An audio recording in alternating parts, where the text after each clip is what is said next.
انبیاء بھی استغفار کرتے تھے، ائمہ بھی استغفار کرتے تھے، کسی سے استغفار کرتے تھے؟ وہ تو معصیت کرتے ہی نہیں، ہم تو معاصی پہ استغفار کرتے ہیں۔ وہ اولیاء اللہ کس چیز پہ استغفار کرتے ہیں؟ اپنی اطاعت پر استغفار کرتے ہیں۔ ہمیں استغفار کرنا چاہیے، اس مجلس کے بعد استغفار کرنا چاہیے۔ کہاں مقام زہرا اور کہاں یہ مجلس؟ ہمیں کوئی فخر تو نہیں کرنا چاہیے کہ ہم نے کوئی عزاداری کر لی، کہاں وہ مقام اور کہاں ہم اور ہماری مجالس۔ دین ہم سے کچھ بھی نہیں مانگتا ہے۔ پھر یہ جو نماز پڑھو، روزہ رکھو، زکوٰۃ دو، خمس دو، حجاب کرو، عفت، حیا، شرم، شراب حرام، یہ دین آپ سے مانگ رہا ہے یا نہیں مانگ رہا؟ دین آپ سے کچھ بھی نہیں مانگ رہا۔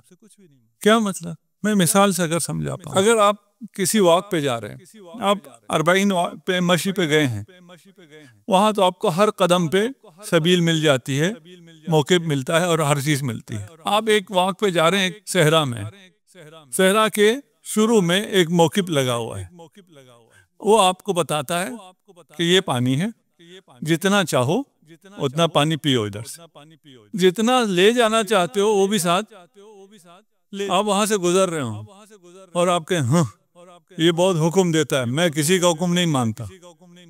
یہ حکم دے رہا تھا، یہ آپ کو حکم دے رہا تھا پانی لے جاؤ، کوئی حکم نہیں دے رہا تھا، یہ آپ سے کچھ مانگ رہا تھا، آپ سے کچھ مانگ بھی نہیں رہا تھا۔ پانی کا پیسہ بھی اگر آپ پانی لے جائیں تو شاید کھانا بھی آپ کو ساتھ میں مفت میں دے دے، آپ سے لے کچھ بھی نہیں رہا، لیکن آپ کو بہت تاکید سے کہہ رہا ہے کہ یہ پانی لے لو۔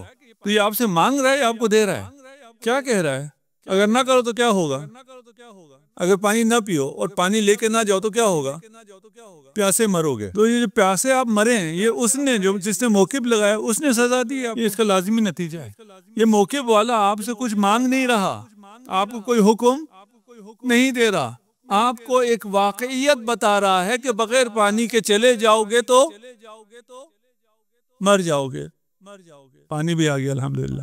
ابھی انہوں نے حکم نہیں دیا، انہوں نے کہا پانی پیو گے تو تمہارا گلا بہتر کام کرے گا، گلا خوش نہیں ہوگا۔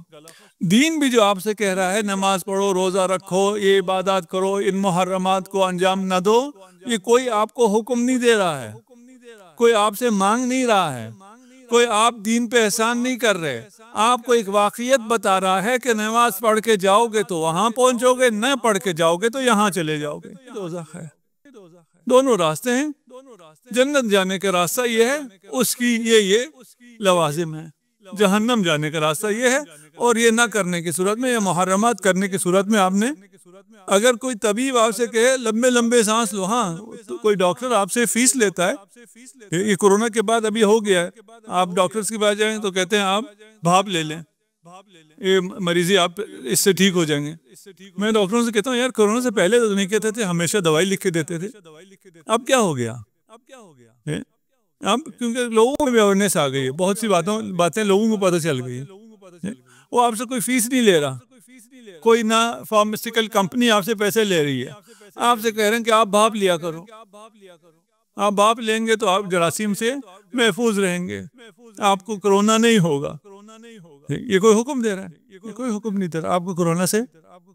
یہ واجبات، یہ محرمات، یہ آپ کا ایک لازمی نتیجہ ہے، اس سے آپ کو یہ واجبات اور محرمات جو دین میں ہیں یہ سارے برابر کے نہیں ہیں، سب ایک لیول، سب بہت اہم ہیں۔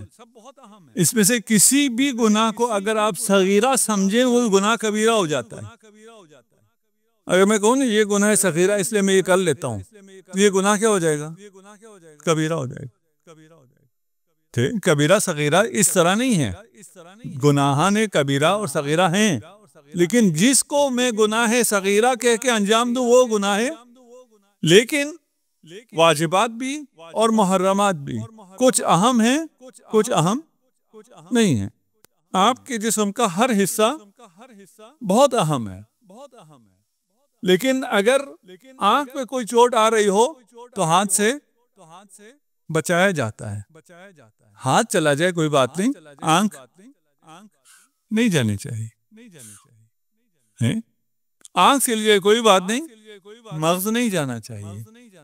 اس لیے بغیر آنکھ کے انسان ہے، بغیر ہاتھ کے انسان ہے، بغیر مغز کے انسان، اگر مغز نہ رہے باقی سارا جسم بالکل سالم ہو اس کو لے جا کے دفنا دیتے ہیں، خوبصورت جسم، اتنا تر و تازہ جسم، اسے لے جا کے دفنا رہے ہو، یہ میت ہے، یہ لاشیں ہے، لاشا لا شیء ہوتا ہے، یعنی کچھ بھی نہیں ہے، نہ ہاتھ اس کا ہاتھ ہے، نہ پاؤں اس کا پاؤں ہے، نہ اسکن اس کی اسکن ہے، یہ لا شیء ہے، لاشا۔ واجبات اور محرمات سب برابر نہیں ہیں، ان میں کچھ اہم ہیں، کچھ مہم ہیں، کچھ کی اہمیت زیادہ ہے، کچھ کی اہمیت کم ہے۔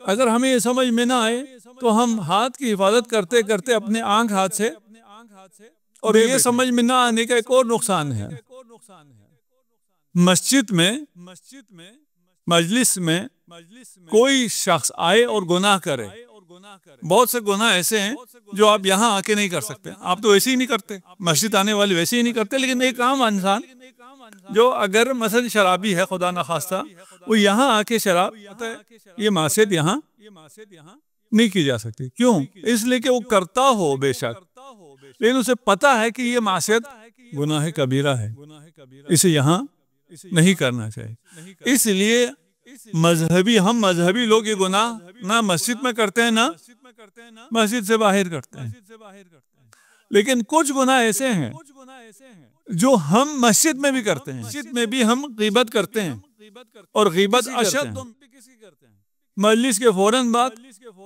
جس نے تلاوت کی، جس نے مرثیہ پڑھا، جس نے مجلس پڑھی، جس نے دعا پڑھی، انہی کی غیبت کرتے ہیں۔ پتہ نہیں ہے کیا اہم ہے، کیا مہم ہے، کس کی حفاظت کرنی، کس کی حفاظت۔ سچویشن ایسے ہیں، کچھ امتحان ایسے ہیں جو بہت اہم ہیں، اور کل ہم نے آپ سے کہا تھا خدا آپ کے سامنے کچھ چیزوں کو رکھ دیتا ہے جو آپ کے اختیار میں نہیں ہے، جبر ہے، جو آپ کے اختیار میں نہیں ہے اور وہ آپ کے سامنے آ گیا، اس کے ساتھ کرنا کیا ہے، برتاؤ کیسے کرنا ہے، وہ ہے کیا، کل وہ بیان کیا تھا کہ وہ خدا کی طرف سے آزمائش ہے، اور وہ آزمائش آپ کے لیے بہترین چیز ہے، اس سے بہتر نہیں ہو سکتا، یہ کل کی بات ہے تو بہترین۔ میں نے کیا کرنا ہے، میں نے ان میں سے جو میری آزمائش ہیں، ابتلاءات ہیں، نعمت بھی اور نقمت بھی، دونوں، سزا بھی اور جزا بھی،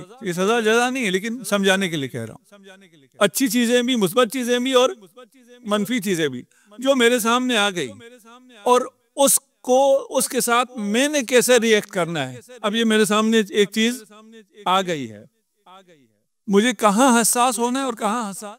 ایک جو چیز میرے سامنے آئی ہے، جو حادثہ میرے ساتھ پیش آیا ہے، جس سچویشن کا میں شکار ہوا ہوں، اس میں میرا اپنا بھی کوئی نہ کوئی رول ہے،